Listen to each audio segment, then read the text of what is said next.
Halo, Assalamualaikum warahmatullahi wabarakatuh. Kami dari kelompok 4, matkul matkul bank, lembaga, dan keuangan lainnya akan menjelaskan atau mempresentasikan mengenai kredit atau pembiayaan bank. Nah, slide selanjutnya. Nah, nama kelompok kami kelompok 4 ada Agia Rahmatika, Elman Saputra, ada Lina, ada Rahmat, dan ada Septiana Hesti. Nah, pada kesempatan kali ini saya akan menjelaskan tentang pengertian kredit, yang dimana menurut Undang-Undang Perbankan Nomor 10 Tahun 1998, kredit didefinisikan sebagai penyediaan uang atau tagihan yang dapat dipersamakan dengan itu. Penyediaan ini didasarkan pada persetujuan atau kesepakatan pinjam-meminjam antar pihak bank dengan pihak lain atau pihak nasabah. Dalam kesepakatan tersebut, pihak peminjam diwajibkan untuk melunasi utangnya setelah jangka waktu tertentu dengan pemberian bunga. Kredit ini dapat diberikan dalam berbagai bentuk, seperti pinjaman tunai, ke kredit modal kerja, atau kredit investasi. Kredit ini berperan penting dalam perekonomian karena memungkinkan individu dan perusahaan untuk mendapatkan dana yang diperlukan untuk berbagai keperluan seperti pembelian rumah, terus pengembangan bisnis, selanjutnya atau investasi dalam aset produktif. Selain itu, kredit juga berfungsi sebagai alat untuk mengelola resiko dan mengoptimalkan penggunaan dana yang ada. Selanjutnya ada pengertian pembiayaan. Nah, di sini menurut Kasmir, pembiayaan adalah suatu atau dalam bukunya yang diterbitkan pada tahun 2013 halaman 113, pembiayaan didefinisikan sebagai penyediaan uang atau tagihan yang dapat dipersamakan. Dengan itu, penyediaan ini didasarkan pada persetujuan atau kesepakatan antar bank dengan pihak lain, yang dimana dalam kesempatan tersebut pihak yang dibiayai diwajibkan untuk mengembalikan pembiayaan uang atau tagihan tersebut setelah jangka waktu tertentu dengan imbalan atau bagi hasil. Ya, ini lebih cocoknya di bank syariah ya. Sistemnya sistem bagi hasil. Nah, pembiayaan ini dapat dilakukan dalam berbagai bentuk, seperti pembiayaan modal kerja, pembiayaan investasi, atau pembiayaan konsumsi. Pembiayaan tidak hanya berfokus pada pemberian pinjaman, tapi juga mencakup berbagai bentuk kerjasama keuangan yang berbasis prinsip syariah, seperti mudharabah dan musyarakah. Pembiayaan memainkan peran krusial dalam mendorong pertumbuhan ekonomi karena membantu individu dan perusahaan memperoleh dana yang diperlukan untuk ekspansi, inovasi, dan pengembangan usaha.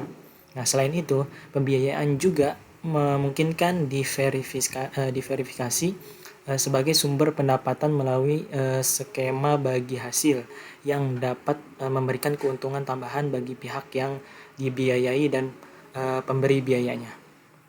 Nah, untuk materi selanjutnya akan dijelaskan oleh rekan saya. A few moments later. Selanjutnya adalah tujuan kredit. Menurut Kasmir, tujuan pembelian satu kredit adalah sebagai berikut. Yang pertama, untuk mencari keuntungan. Tujuan utama pemberian kredit adalah untuk memperoleh keuntungan. Hasil keuntungan ini diperoleh dalam bentuk bunga yang terima oleh bank sebagai balas jasa dan biaya administrasi kredit yang dibebankan kepada nasabah. Yang kedua, untuk membantu usaha nasabah. Tujuan selanjutnya adalah untuk membantu usaha nasabah yang memerlukan dana, baik dana untuk investasi maupun dana untuk modal kerja.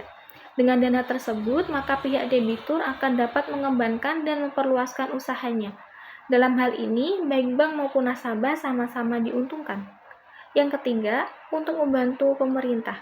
Tujuan lainnya adalah membantu pemerintah dalam berbagai bidang. Bagi pemerintah, semakin banyak kredit yang disalurkan oleh pihak perbankan, maka akan semakin baik pula. Selanjutnya ada fungsi kredit. Menurut Kasmir pula, fungsi kredit adalah sebagai berikut. Yang pertama, untuk meningkatkan daya guna uang. Dengan adanya kredit, saat meningkatkan daya guna uang, maksudnya adalah jika uang hanya disimpan saja di rumah, tidak akan menghasilkan sesuatu yang berguna. Yang kedua, untuk meningkatkan peredaran dan lalu lintas uang. Dalam hal ini, uang yang diberikan atau salurkan akan beredar dari satu wilayah ke wilayah lainnya. Sehingga suatu daerah yang kekurangan uang dengan memperoleh kredit, maka daerah tersebut akan memperoleh tambahan uang dari daerah lainnya. Yang ketiga, untuk meningkatkan daya guna barang.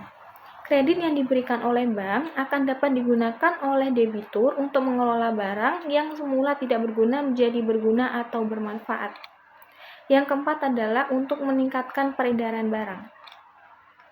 Kredit dapat pula menambah atau memperlancar arus barang dari satu wilayah ke wilayah lainnya, sehingga jumlah barang yang beredar dari satu wilayah ke wilayah lainnya bertambah atau kredit dapat pula meningkatkan jumlah barang yang beredar. Yang kelima, sebagai alat stabilitas ekonomi. Dengan memberikan kredit dapat dikatakan sebagai alat stabilitas ekonomi. Karena dengan adanya kredit yang diberikan akan menambah jumlah barang yang diperlukan oleh masyarakat. Yang keenam, untuk meningkatkan kegairahan berusaha. Bagi si penerima kredit, tentu akan dapat meningkatkan kegairahan berusaha, apalagi bagi nasabah yang memegang modalnya pas-pasan. Dengan memperoleh kredit, nasabah bergairah untuk dapat memperbesar atau memperluaskan usahanya. Yang ketujuh, untuk meningkatkan pemerataan pendapatan. Semakin banyak kredit yang disalurkan, maka akan semakin baik, terutama dalam hal meningkatkan pendapatan. Jika sebuah kredit diberikan untuk membangun pabrik, maka pabrik tersebut tentu membutuhkan tenaga kerja, sehingga dapat mengurangi pengangguran. Bagi masyarakat di sekitar pabrik juga akan dapat memperoleh pendapatan seperti gaji bagi karyawan yang bekerja di pabrik dan membuka warung atau menyewa rumah kontrakan atau jasa lainnya bagi masyarakat yang tinggal sekitar lokasi pabrik. Yang kedelapan adalah untuk meningkatkan hubungan internasional. Dalam hal pinjaman internasional akan dapat meningkatkan saling membutuhkan antara si penerima kredit dengan si pemberi kredit. Selanjutnya ada prinsip-prinsip yaitu untuk menganalisa kredit atau pembiayaan, di mana kriteria yang dipakai bank untuk menganalisa calon debitur. Di sini ada analisis 5C dan juga 7C, tapi menurut Kasmir di sini ada 5C, yaitu diantaranya ada karakter, capacity, capital, collateral, dan juga condition. Di mana karakter ini adalah kepribadian, yaitu pihak bank akan menelaah bagaimana kepribadian calon debitur tersebut, apakah mampu untuk membayar kredit yang diajukan tersebut. Selanjutnya capacity, yaitu kemampuan atau kesanggupan, yaitu pihak bank akan menelaah baik dari latar belakang kehidupan, pekerjaan, dan juga pendidikannya. Selanjutnya ada capital, yaitu modal atau kekayaan. Biasanya modal ini akan dilihat dari berapa persen modal sendiri ataupun modal untuk pembiayaan proyek tersebut. Selanjutnya, collateral atau jaminan.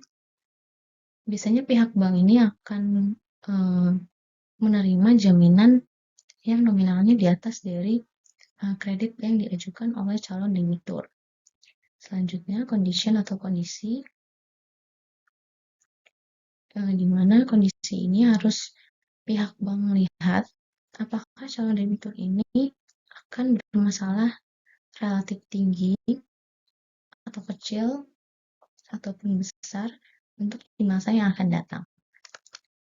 Selanjutnya ada kualitas dari kredit atau pembiayaan, di mana untuk menentukan kualitas dari kredit atau pembiayaan tersebut, OJK sudah mengaturnya pada PJOK-RI nomor 40, yaitu tentang penilaian kualitas aset dan penggolongannya menjadi yang pertama ada lancar, tapi apabila debitur membayar angsuran pokok dan atau bunga atau marginnya tepat waktu, jadi di sini tidak ada tunggakan baik hari ataupun bulanan.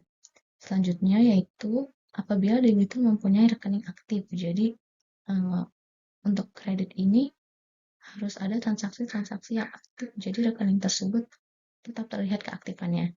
Selanjutnya yaitu apabila kredit atau pinjaman dijamin dengan agunan tunai. 2,000 years later. Selanjutnya B. Perhatian khusus apabila 1. Pembayaran angsuran pokok dan atau bunga atau margin tertunggak kurang dari 90 hari. 2. Terjadi overdrive atau saldo negatif. 3. Jarang terjadi pelanggaran terhadap akad yang diperjanjikan. 4. Rekening masih aktif. 5. Ada fasilitas kredit atau pembiayaan baru. C. Kurang lancar apabila 1. Pembayaran angsuran pokok dan atau bunga atau margin tertunggak melebihi 90 hari. Atau 2. Sering terjadi overdrive atau saldo negatif. Atau 3. Ada pelanggaran terhadap akad lebih dari 90 hari. Atau 4. Mutasi rekening relatif rendah. Atau 5. Dokumen kredit atau pembiayaan tidak lengkap. D. Diragukan apabila 1. Pembayaran angsuran pokok dan atau bunga atau margin tertunggak melebihi 180 hari. 2. Ada overdrive yang permanen. 3. Ada pelanggaran terhadap akad lebih dari 180 hari. Atau 4. Ada kapitalisasi bunga atau non-syariah. 5. Dokumen hukum lemah, baik perjanjian kredit atau pembiayaan maupun pengikatan jaminan. Macet apabila 1. Pembayaran angsuran pokok dan atau bunga atau margin tertunggak hingga melebihi 270 hari. Atau 2. Kerugian operasional ditutup pada pinjaman baru. 3. Dari segi hukum dan kondisi pasar, jaminan tidak dapat dicairkan pada nilai yang wajar. A few moments later. Baik, selanjutnya ada kredit atau pembiayaan bermasalah.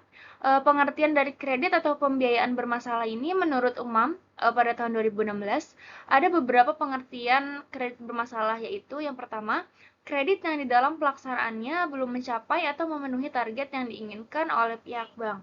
Yang kedua, kredit yang memungkinkan timbulnya resiko di kemudian hari bagi bank dalam artian yang luas. Yang ketiga, mengalami kesulitan dalam penyelesaian kewajiban-kewajibannya, baik dalam bentuk pembayaran kembali pokoknya atau pembayaran bunga, denda keterlambatan, serta ongkos-ongkos bank yang menjadi beban nasabah yang bersangkutan. Yang keempat, kredit di mana pembayaran kembalinya dalam bahaya, terutama apabila sumber-sumber pembayaran kembali yang diharapkan diperkirakan tidak cukup membayar kembali kredit, sehingga belum mencapai atau tidak memenuhi target yang diinginkan oleh bank. Yang kelima, kredit di mana terjadi cedera dalam pembayaran kembali sesuai dengan perjanjian dan terdapat tunggakan atau adanya potensi kerugian di perusahaan nasabah sehingga kemungkinan timbulnya risiko di kemudian hari bagi bank. Selanjutnya ada penyebab kredit pembiayaan bermasalah. Menurut Umam pada tahun 2016, penyebab terjadinya pembiayaan bermasalah itu adalah karena kesulitan keuangan yang dihadapi oleh nasabah. Penyebabnya ini ada dua, yaitu ada faktor internal dan faktor eksternal. Dari faktor internal ini adalah faktor yang ada di dalam perusahaan itu sendiri, dan faktor utama yang paling dominan adalah manajerial. Timbulnya kesulitan keuangan perusahaan ini disebabkan oleh faktor manajerial yang dapat dilihat dari berbagai hal, seperti kelemahan dalam kebijakan pembelian atau penjualan, terus lemahnya pengawasan biaya dan pengeluaran, kebijakan piutang yang kurang tepat, penempatan yang berlebihan pada aktiva tetap, atau permodalan yang tidak cukup. Lalu yang kedua ada faktor eksternal, di mana faktor yang berada di luar kekuasaan manajemen perusahaan, seperti adanya bencana alam, perangan, perubahan teknologi, dan lain sebagainya. Selanjutnya ada penanganan kredit atau pembiayaan bermasalah. Jika fasilitas kredit atau pembiayaan yang disalurkan mengalami masalah, maka bank akan melakukan penyelamatan kredit atau pembiayaan. Yang mana tindakan-tindakan ini disebut dengan R3, yaitu ada rescheduling atau penjadwalan kembali, ada reconditioning atau penyesuaian kembali, ada restructuring atau penataan kembali. Dimulai dari rescheduling atau penataan kembali itu adalah perubahan syarat kredit yang menyangkut jadwal pembayaran atau jangka waktu termasuk masa tenggang, baik meliputi perubahan besarnya angsuran maupun tidak. Hal ini disesuaikan dengan proyeksi arus kas yang bersumber dari kemampuan usaha debitur yang sedang mengalami kesulitan. Rescheduling ini dapat dilakukan berupa yang pertama memperpanjang waktu kredit diberikan kepada debitur agar debitur mempunyai waktu yang lebih lama untuk mengembalikannya. Terus yang kedua ada memperpanjang jangka waktu angsuran sehingga membuat angsuran menjadi lebih kecil dengan penambahan jumlah angsuran. Lalu yang kedua ada reconditioning atau penyesuaian kembali, yaitu perubahan sebagian atau seluruh syarat kredit yang tidak terbatas pada perubahan jadwal pembayaran, jangka waktu, atau persyaratan lainnya, sepanjang tidak menyangkut perubahan maksimum saldo kredit dan konversi seluruh atau sebagian dari pinjaman yang menjadi penyertaan bank. Lalu yang ketiga ada restructuring atau penataan kembali, yaitu perubahan syarat kredit yang berupa penambahan dana bank atau konversi seluruh sebagian tunggakan bunga yang menjadi pokok kredit baru atau konversi seluruh atau sebagian dari kredit yang menjadi penyertaan dalam perusahaan. Restructuring ini dapat dilakukan dengan cara yang pertama ada penambahan fasilitas kredit yang diharapkan usaha debitur akan berjalan kembali dan berkembang yang kemudian dapat menghasilkan pendapatan dan dapat digunakan untuk mengembalikan hutang yang lama dan tambahan kredit yang baru. Terus yang kedua ada pengambilan alihan agunan atau aset debitur. Bank mengambil alih agunan kredit yang nilai jaminan tersebut dikompensasikan dengan jumlah kredit sebesar nilai agunan yang diambil. Dengan kata lain, agunan kredit yang diambil alih bank dibayar dengan menggunakan kredit yang tertunggak. Oke, mungkin cukup sekian dari presentasi kelompok kami. Semoga yang menonton video kami dapat memberikan wawasan lebih khususnya mengenai kredit dan pembiayaan bank. Mungkin cukup sekian. Wabillahi taufiq wal hidayah. Wassalamualaikum warahmatullahi wabarakatuh. Bye bye.